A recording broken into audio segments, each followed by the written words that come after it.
fresh global optics clash as Emmanuel Macron hosts Giorgia Meloni at the Élysée Palace on April 17th. But it's not just high-stakes geopolitics making headlines. It's a viral moment now spiraling into controversy. The meeting was meant to focus on one of the world's most critical flashpoints, the Strait of Hormuz, a strategic artery for global energy supply, now back in operation after announcements from Donald Trump and Iran confirmed its reopening. This will be a great and brilliant day for the world, because Iran has just announced that the Strait of Hormuz is fully open and ready for business and full passage.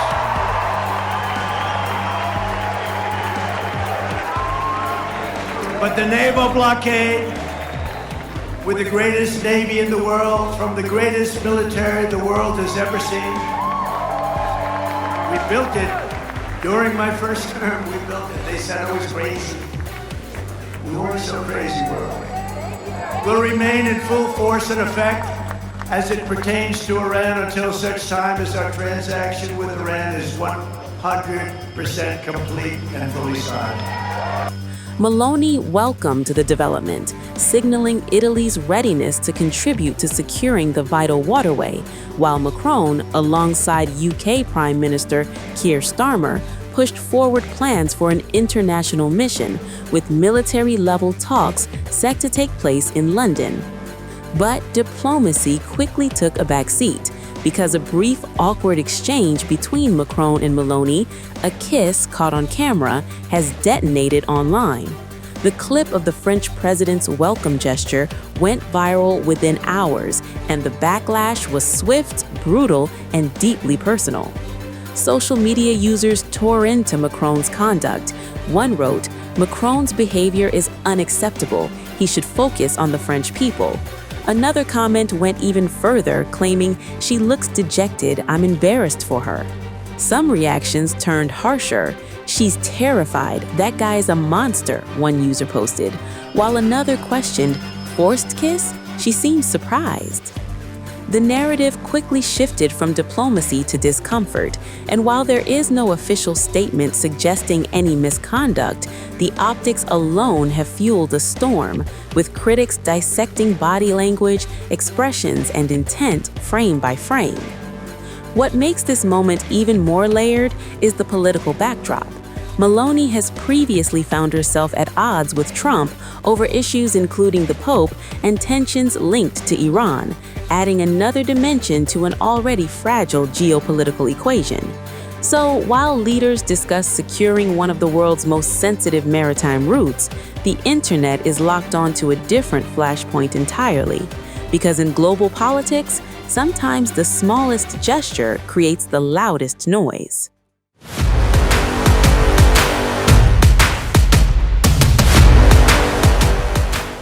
The statement, especially with regards to the pontiff, are unacceptable.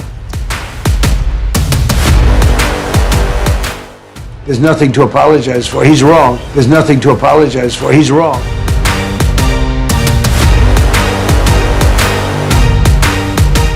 Meloni recently went nuclear against Trump, blasting the POTUS over what she called an insult to the Pope, triggering a full-blown diplomatic flare-up between Rome and Washington.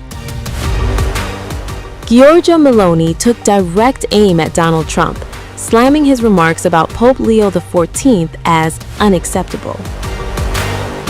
The Italian premier's sharp rebuke marked one of the strongest reactions yet from a Western leader, igniting a transatlantic war of words. What I said is what I think, and that is that the statement, especially with regards to the pontiff, are unacceptable. I expressed my solidarity with Pope Leo. I will tell you more. I would not feel comfortable in a society where religious leaders do as they are told by politicians. Not in this part of the world, so I disagreed and I said so. Speaking at an international wine fair in Verona on April 14th, Meloni doubled down on her earlier statement, making it clear she stood firmly with the Holy Father and pushed back against Trump's rhetoric. Italy's relationship with the United States has been going on for some years, right? So it doesn't have to do with a single administration. We try to do our best according to the context, considering that the United States are one of our strategic and most important allies.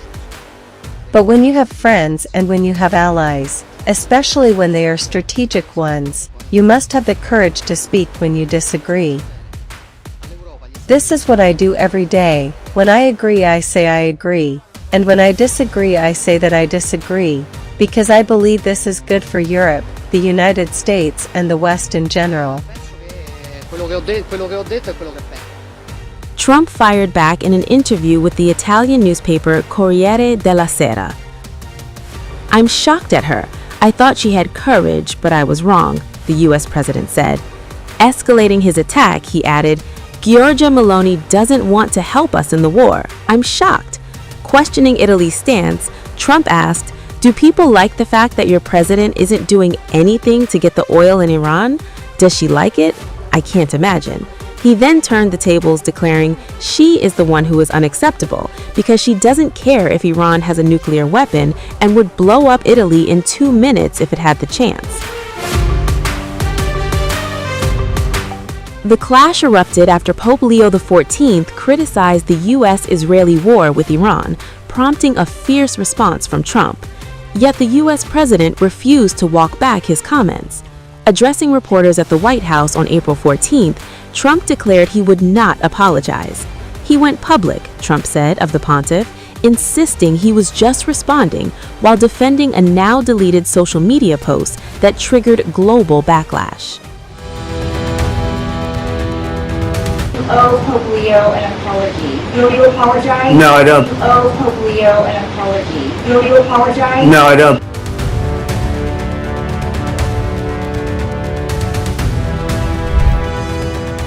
Trolled, mocked, and dragged across social media, Donald Trump is facing a fierce online backlash after refusing to apologize to Pope Leo XIV over controversial remarks on Iran. As visuals spread, social media erupted with scathing reactions. One user wrote, "Threatening the Pope with violence is wrong. Americans should not accept this behavior." Another mocked, "He's not even going to apologize for blatant blasphemy." Others piled on with biting jabs, calling him a malignant narcissist unable to admit errors of judgment.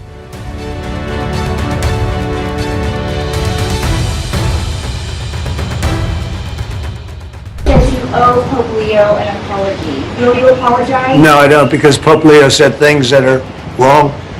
He was very much against what I'm doing with regard to Iran, and you cannot have a nuclear Iran. Pope Leo would not be happy with the end result. You have hundreds of millions of people dead, and it's not going to happen, so I can't. The uproar erupted during a hastily called White House Q&A on April 14th, where Trump stood by his criticism of the U.S.-born pontiff for opposing the war in Iran. Pressed by reporters, the president made it clear he would not apologize, igniting global outrage and fueling a viral storm. We believe strongly in law and order, and he seemed to have a problem with that, so there's nothing to apologize for. He's wrong. There's nothing to apologize for. He's wrong. The controversy deepened when Trump addressed a now-deleted social media post depicting him as a saint-like healer resembling Jesus Christ. Attempting to explain it away, he claimed he believed the image portrayed him as a doctor, an assertion that only intensified criticism online. Bishop Robert Barron supports you and your policies and praises you for defending religious freedom. Yeah. He now says you owe Pope Leo an apology. Will you apologize? No, I don't, because Pope Leo said things that are wrong. He was very much against what I'm doing with regard to Iran, and you cannot have a nuclear Iran. Pope Leo would not be happy with the end result. You have hundreds of millions of people dead, and it's not going to happen, so I can't. I think he's very weak on crime, and other things. So I'm not, I mean, he went public. I'm just responding to Pope Leo. And you know, his brother is a big MAGA person, and he's a great guy, Louis. And I said I like Louis better than I like the Pope. No, you have to have law and order in our country, and that's what we have now. We have the lowest crime numbers we've had in a long time, despite the fact that many criminals were allowed into our country, but we've gotten a lot of them out. We've done a great job on crime. So we have the lowest murder rate in 125 years, since 1900, the lowest murder rate. So we believe strongly in law and order, and he seemed to have a problem with that, so there's nothing to apologize for. He's wrong. The other thing is he didn't like what we're doing with respect to Iran, but Iran is wants to be a nuclear nation so they can exterminate the world. Not going to happen. And Mr. President, on Iran, if the deal is not reached by the end of the ceasefire, does your threat from before still stand? Yeah, I don't want to comment on that, but it won't be pleasant for them, let me put it that way. Do you still plan to charge your toll to use your Strait of Hormuz, sir? Has your timetable changed in any way in terms of ending this conflict? No, it's going on. Right now, there's no fighting. Right now, we have a blockade. They're doing no business. I didn't like seeing boats come out if they were doing business with Iran, but if they weren't, no boats came out. So now Iran is doing absolutely no business, and we're going to keep it that way very easily. Don't forget, their Navy is gone, their Air Force is gone, their anti-aircraft is gone, their radar is gone, and their leaders are gone. That's a lot. Do you still want to charge a toll? Coming from predominantly going to China, Mr. President, has Xi Jinping reached out? I know you're going to be... No, but we have a very good relationship with China. He would like to see this ended also. He certainly wants it ended. Everyone, I want to see it ended too, but we can't give a nuclear weapon to a group of people that have caused nothing but havoc for 47 years. Look, I'm the president that's done something about it. This should have been, and many other presidents regret that they didn't.